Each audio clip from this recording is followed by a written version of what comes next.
electronic calls are illegal, are deemed illegal for birds. I just actually use that same language in turkey.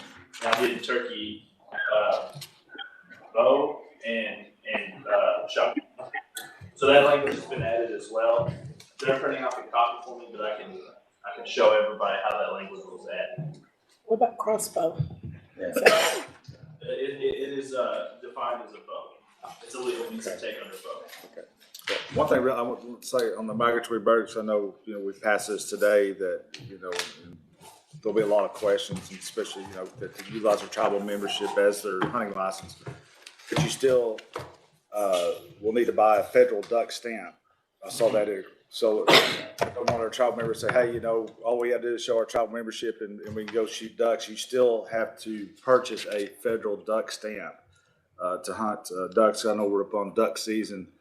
I can't think of anything else that would really cause any confusion within the next 15 days or whatever, because I know bow season still goes to January 15th. So correct. You still have to follow all federal laws. All federal laws. And that's the only thing we had to get extra, right? It was the duck stamp. There was nothing else. That's correct. And also, I know this don't have nothing really to do with this part of it, but the wildlife permits, like the Three Rivers wildlife permit passes, so tribal members now have to purchase that? Okay. Sure. Just one of the things is Councilman Driles talked about is, we have beat this thing to death and we still may miss something, and hopefully we haven't missed anything else, but the most important part I hope everyone understands is we really just need to protect our tribal members during this deer season to January 15th. There's not another hunting season, I believe, until April, which would be turkey. And so if we do find something, my point being is we can still amend it so that we can do that. One of the downside of some of these things is the things that we had in the compact, like the wildlife. We have heard from the wildlife department. I just want our tribal members to be very aware that they're saying that if a tribal members get on land that's on the state Clayton Lake Anahuac, and so on, that they still are going to say that they've got to have a state license. And so I'm saying that we will defend that. We will use our tribal lawyers to defend that, because I think they should have that right to do that. So they may face that. I just want you all to know that Brenda and them or whoever, we're going to have to be prepared if that happens, that a tribal members get caught over here with fish and they go, well, here's my tribal membership card. And they go, it's not good enough. And so, anyway, it's just going to be in course days. I think everybody knows on private land, you can't, unless it's a tribal members land, that you can't. If you have your tribal members card, and if you're hunting on my land or one of y'all's lands, that's fine. If you go to somebody else's and say it's just a private individual, non-tribal member, their land, you probably have a state license. What about Lake Black down here at Naniwaya, and they're fishing and everything? State game warden comes on them. They show that. Of course, yes, they'll probably get the ticket, but if they confiscate their rod and reel boat and all that, are we still going to help defend them? Okay. I believe we have the right as tribal citizens to do fish in our jurisdiction. And Chief, we have quite a few, I know from my area, that come over here and fish a lot. I was talking to one of the Davis brothers from Yes. Seattle, Washington, Okay. yesterday, and his brother Floyd. Yes, that's who I was referring to. They fish over there all the time. When his mother was alive, they Yes. fished there a lot. They were there last week. Hey, Chief, this is Anthony. Yes, sir. Hey, even these fines and seizures will still have to go through our court system. Is that correct? Well, I mean, when you say like the state, if the state says that you're illegally hunting or that you don't have a valid hunting license, they're probably going to try to take it through state court. That's what I'm saying. And if you guys can hear me, this is Brian. And that's correct. They would try to run those through state court, most likely try to claim that those were civil forfeitures, and we'll probably have to go litigate that at some point if they attempt to do that.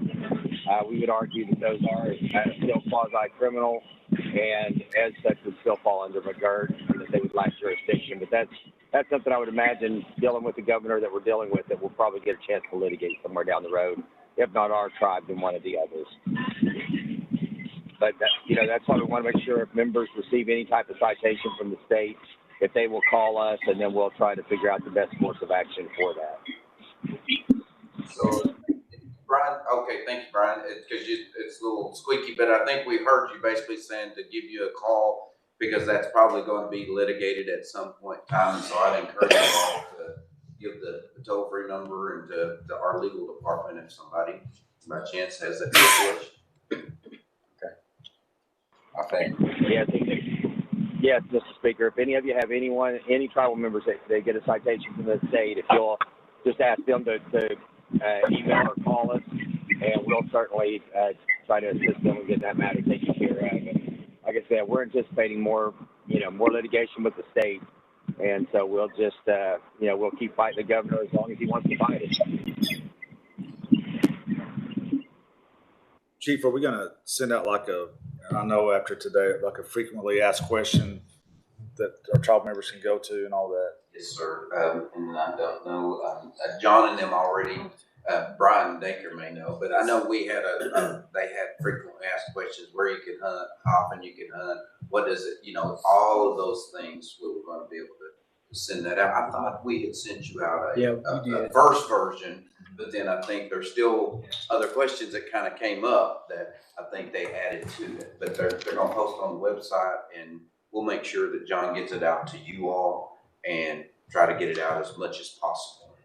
That's most helpful. Good. What's the current relationship with the head of Department of Wildlife, the tribal five tribes?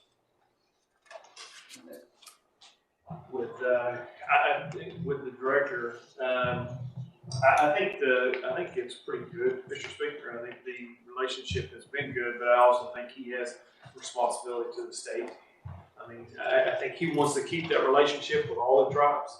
I think it's been a win-win. I think he sees our relationship as far as with the state as a win on the compact, but at the end of the day, he's got to look out for the entire state. I agree with that, and that kind of answers my question. Is that I feel like personally that the director of wildlife and all the game wardens out there that enforce the gaming laws, if one should have their equipment confiscated, there's probably a need for it. The ultimate illegal activity. As far as out there with the rod and reel, that probably will pay. But it's good that we are going to be prepared and ready to battle if we have to. Mr. Speaker, I would add to that. I know Brian McLean and I'm not sure if Renly was in on that call. I think Brian Baker may have been on that call with the director of wildlife, but he mentioned he has put out to all of his game wardens to educate. It's not about giving tickets; it's about educating our hunters and fishermen and our conservationists, our people. Of course, again, Mr. Speaker, I want our tribal members to know that, just because we are exercising our sovereignty like this, we're passing this code because there still is restrictions, there still is limitations, so it doesn't mean you can go out and just fish and catch 1,000 fish. It doesn't mean you can go out and kill 5 deer. We still have all these codes now and encourage them to look at these codes. That's the reason why I want to make sure they're accurate, so that when we put them on the website and everything out there, they'll be able to glance through there and know, because we're going to be partnering with the state wildlife department in regards to cross deputization.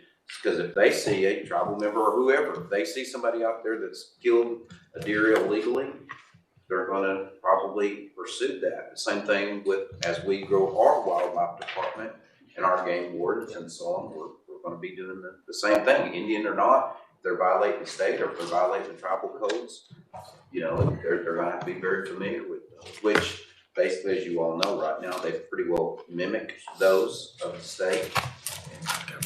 But anyway, JD, I would say the same thing. He's very open. The only part that I felt like that would indicate to me that he still knows that he works for the state is I felt like he didn't need to go and say, well, you can't hunt on state property unless, you know, you have a state license. He could have not have enforced that, but I think he feels like his boss or which actually they're independent. You know, they don't follow him. So, but anyway, he's got to work with them, and so I know he feels like he's in a pickle, but at the end of the day, he's going to look out for them, just like I understand that. Hopefully, y'all know at the end of the day, I've got to stick up for tribal members. That's just the way it is. Y'all stick up for tribal members. That's the way it's going to be. And Mr. Speaker, I might just add that you know, we've had a good relationship with the game wardens. They are already running cases through our tribal courts and have been since McGirt came down. So we already know how to handle those cases. They know how to refer those cases to our tribal courts if they involve a tribal member. And so, you know, that should be a pretty seamless process for us. So, you know, hopefully that good relationship will just continue. Okay, thank you. You know, I look at it as that through the years, the history of Oklahoma, the history of Choctaw Nation people, Choctaw people, is that we've always had a good relationship with the state as far as pertaining to hunting and fishing. We're exercising our God-given right as Choctaw people. And I feel like it's a sad state of affairs nowadays that we have to go to extremes such as this. You know, preparing for battle, basically. I feel like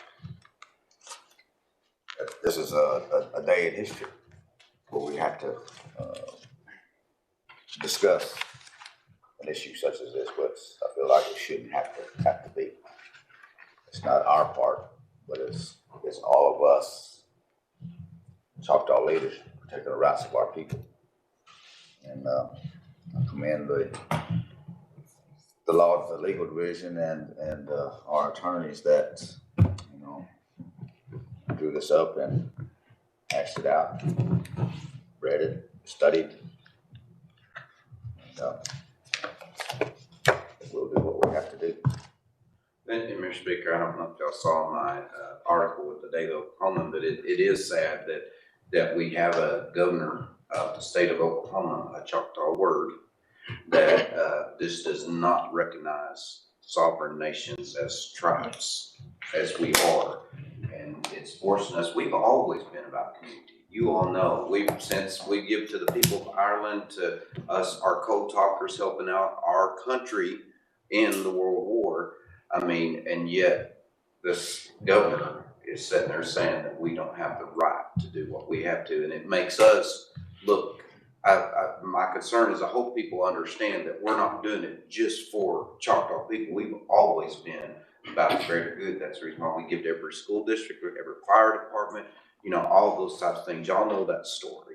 It's just ridiculous that we're having to I shouldn't say ridiculous. I mean, we always know we need to stand up for our sovereignty, but we always do it in a good way to support our communities at the same time. And it's bad that that's starting to separate a little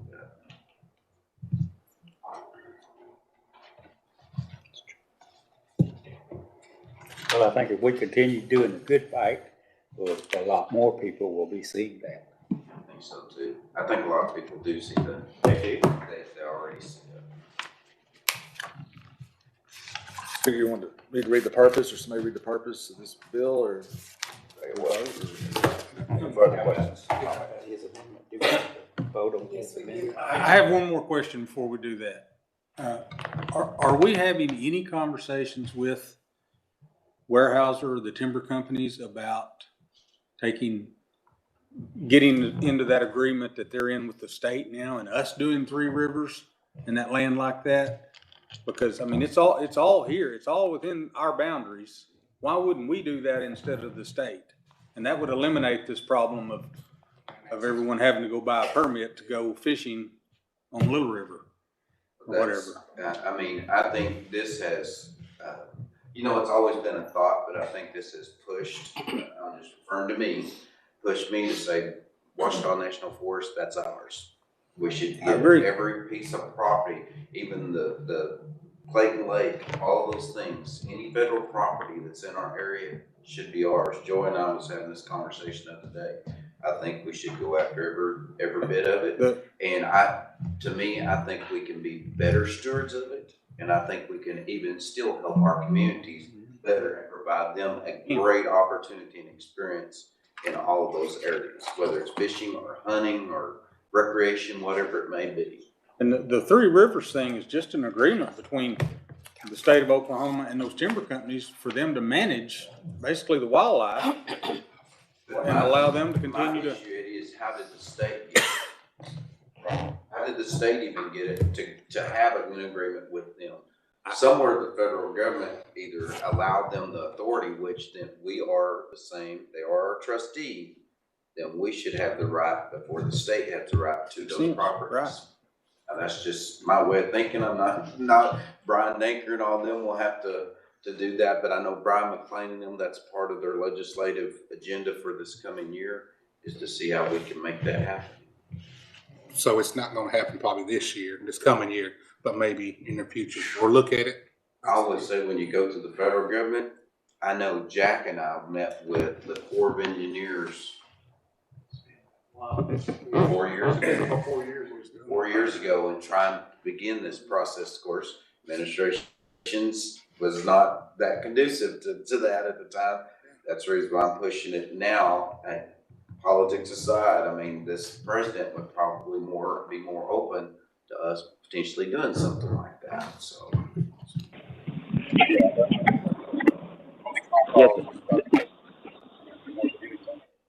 But, Mr. Speaker, I did, and I don't mean to get off on things, but I know Joe and I was talking the other day is, in regards to this, you know, we've always acquired land back and so on, but we really need to look at our land acquisition strategy, which means, are we gonna go after federal property and or state property, and we also acquire property? How much do we want? What do we need? You know, what's a reasonable amount? What's good stewardship? All those type of things. Because again, the only reason why we want to own it is to improve our economy and the lives of our tribal citizens and the communities in which they reside. So, but anyway, that's just something we probably need to be talking about in our meeting on the 17th. One more thing, Renly, on the waterfowl / the ducks, the duck hunting stuff. I didn't see anything in there kind of about using decoys.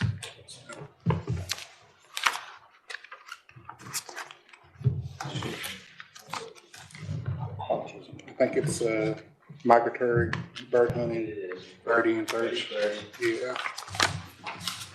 I know we did it for the turkey, things like that.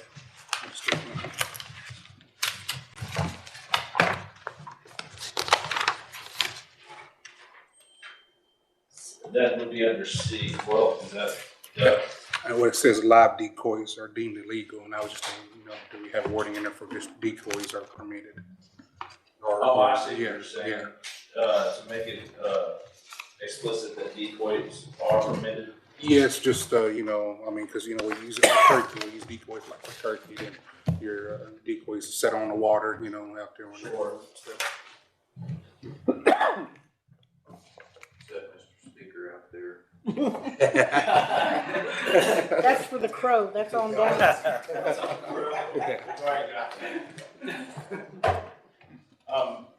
May I make a suggestion then? Yes, sir.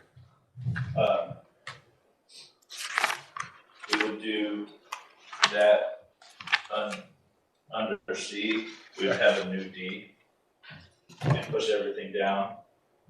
Or we could add it to C, however you want. We can add D, you want? Would you be okay with adding that to your amendment as well, so we have one Sure. extra vote instead of two? Okay. That's what you said. Yes.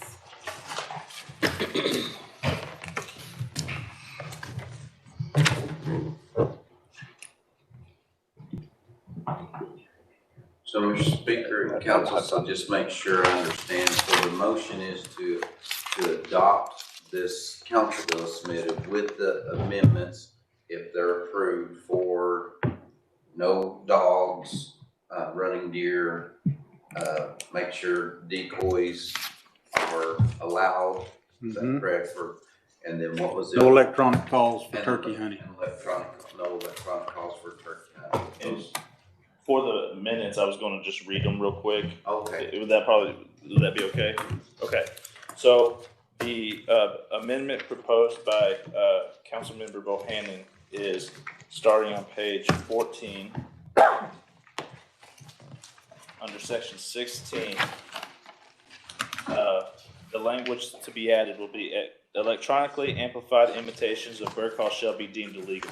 This will be applied to fall turkey bow only, fall turkey muzzleloader bow shotgun, and spring.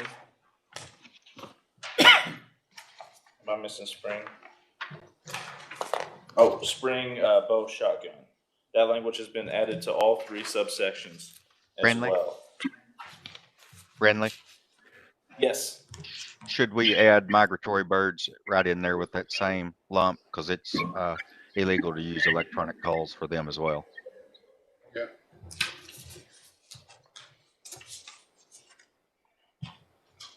Oh, it's already on there for migratory birds under page 30. Okay, great. That's why I adopted the same language for migratory birds.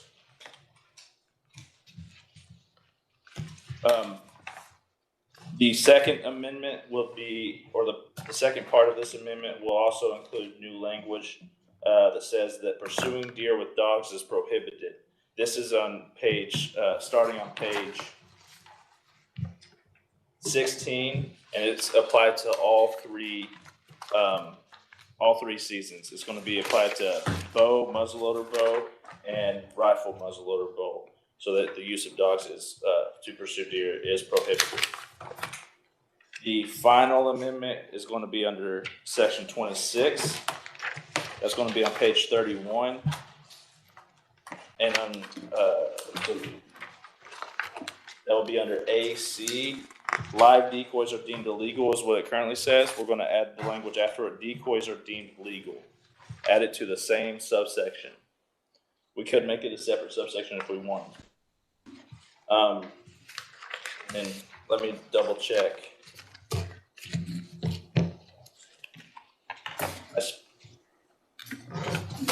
Oh, and just for reference, underneath that, section D is electronically amplified imitation of bird calls shall be deemed illegal. That's already in there for migratory birds. Those are the three amendments being proposed on motion by Mr. Bohannon. It has not been seconded yet. That's where we're at. What about the crossbow? In the language here, it says, in the deer, what did it say? You know what page it is? 14? Was it 14? Page 14. Was it 14? 14.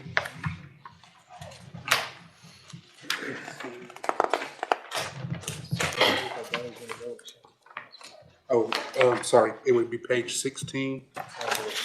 And it's under the deer bow only section B, Yes. where it says illegal bow is any bow except the crossbow.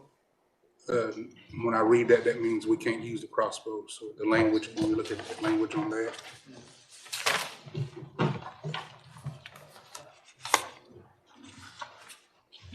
Where you at, Joey? It's page 16. Page 16. It's the letter B, top, second one up top. It says illegal bow is any bow except the crossbow. Is Spencer on? No. That's okay. Crossbows are legal. They are Or legal. legal, yes. Does that more or less have to do with the poundage of, I mean? I think that's referencing the poundage. That's why I'm worried about taking that out, because I think it is a poundage issue. That's what they're saying. It's a poundage, it's a poundage of the bow. You have to have a certain poundage. Yeah, okay, that's what it To is. harvest Yeah. the deer. Because I believe that's a legal means of take under bow. Yeah, Right, so it has to be in there. You have to have. Okay. had to exclude the crossbow for that Exclude section. that, probably, yeah, yes. Yes, That's what that is. That's a poundage issue, I believe.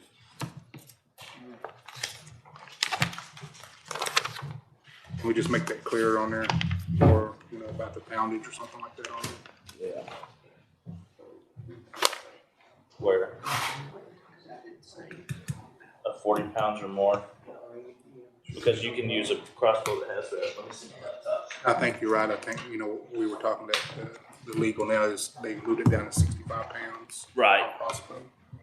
I think, Randy, if I remember right on that one, because the language before this one, or maybe it's 2 or 3 versions ago that we looked at, it said bows was longbow, crossbow, and but it didn't mention compound bow. And I raised the question, well, does that mean you can't use a compound bow? Because I'm interested to say the majority of people that hunt, I know I use a compound bow, but anyway, I think that's the reason why. Then we went back to work, went back in there and just said a legal bow is right. And basically any of those. And the definition of bow is longbow or crossbow. All right. Thank you.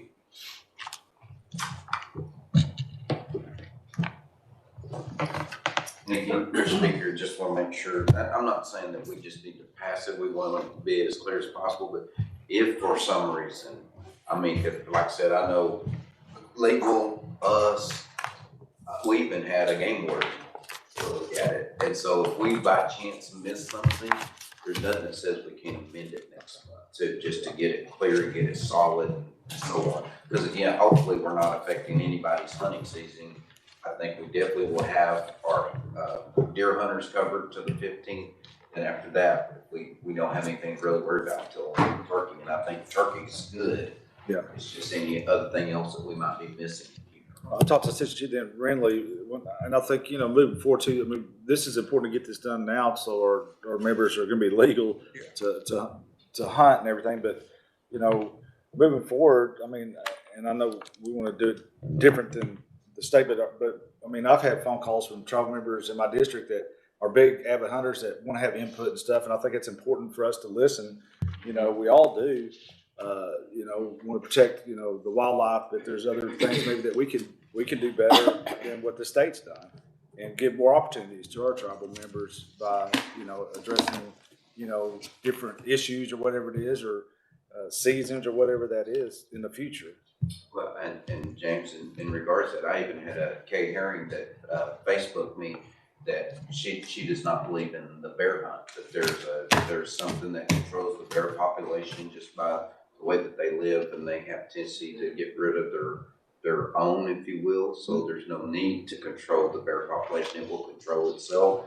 I mean, again, my thing is I'm open to anything like that. I just want to make sure that we're being the best conservationists, because again, we know everything goes full circle, right? I mean, you can't just wipe out your deer population and next year hope to have food for your family. I mean, it's so we definitely will need to look at all conservation measures and gain input from people to see what's best for our area.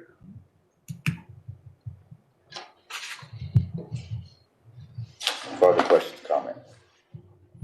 Okay, do I? We need a second. Yeah. Second it. We have a motion for Councilman Bohannon's motion. Second. Motion made and seconded. Questions, comments? So we are about to vote on the amendments to the actual code. A subsidiary motion, correct? Questions or comments, and again, Mr. Speaker, I have a comment, just like, Chief said, if there's any other things, we can come back later and amend things later. I'm keeping a list of things that we aren't instrumental to today and we don't have the infrastructure knowledge, you know, but things that we want to talk about. So as we move forward, and so I believe that there's going to be meetings on this moving forward on a bi-weekly basis and then monthly and so on. And this code is made to be amendable every year because your seasons and your bag limits are going to change. So it's I think someone referred to it as habitual. It's one of those things we're going to have to. It's going to require constant attention. That's just the nature of conservation. So I have a list of things ideas to throw out there at these committees, but those are not instrumental to what we're doing today. And Mr. Speaker, again, I just want you all to know, the council, that, you know, Assistant Chief and them are working too, to what is our staffing needs for that, because we want to have a top-notch wildlife department. We don't want to have just okay wildlife department. If we're going to do it, we want to do it right. And so there'll be discussion, you know, how many game wardens do we need? I mean, and I guess for me, you know, we got to think about the entire environment. It's just not wildlife, you know, and conservation, but it's the whole thing. Water, air, all those things are important to us as Native Americans, as Choctaws, and we want to protect them as best we can. I just want to say thank you for, you know, pushing to exercise our sovereignty, you know, there in this too, because this is kind of a long time coming, you know, and we're setting history, you know, moving forward with this. And I appreciate everybody that's had their hands in the chief, Assistant Chief, and the leaders. Thank you. Thank the council, because I think you all are very supportive and pushing and advocating for that as well. Motion made and seconded. Vote. Speaker Williston, Yes. Tony Ward, Yes. Eddie Bohannon, Yes. Jess Henry, Yes. Ron Perry, Yes. Jennifer Woods, Yes. Joey Tom, Yes. Perry Thompson, Yes. James Dry, Yes. Anthony Dillard, Yes. Robert Carr, Yes. James Frazier. Yes. Now we have to go back and vote on the bill. We already have a motion in a second. We have a motion and a second on Mm-hmm. original reading. Okay. Any further questions, comments on the original, council bill to be? Read purpose. Oh, Mr. Speaker, the purpose of this bill is to amend the Choctaw Nation Fish, Game, and Animal Code. The council has authority under the Constitution to enact legislation, rules, and regulations and to manage tribal property, and the chief has the authority to faithfully execute the laws. The Choctaw Nation of Oklahoma Fish, Game, and Animals Code recognizes and regulates all wildlife found within the nation. This code regulates the nation's land and resources and defines, claims, and exercises the nation and the nation's members' rights to hunt, fish, and gather on lands that are within the jurisdiction of the nation. This amendment will update the fur bearer regulations and provide that Choctaw Nation tribal membership cards will serve as hunting permits for hunting within the reservation. This amendment also allows for the recognition of the state-issued license as well as those issued by other tribes. Finally, this amendment allows for the executive branch to administer and enforce this regulation. thank you, Councilman. Further questions, comments? Actually, one thing, sorry, the second to, or the last sentence you read, I don't think. Yeah, that should be. That's the one you got, okay. The language that this amendment allows for the recognition of state issued licenses as well as those permits, for hunting within the reservation was struck. Okay. So that should no longer be in the purpose, just for clarification. Okay.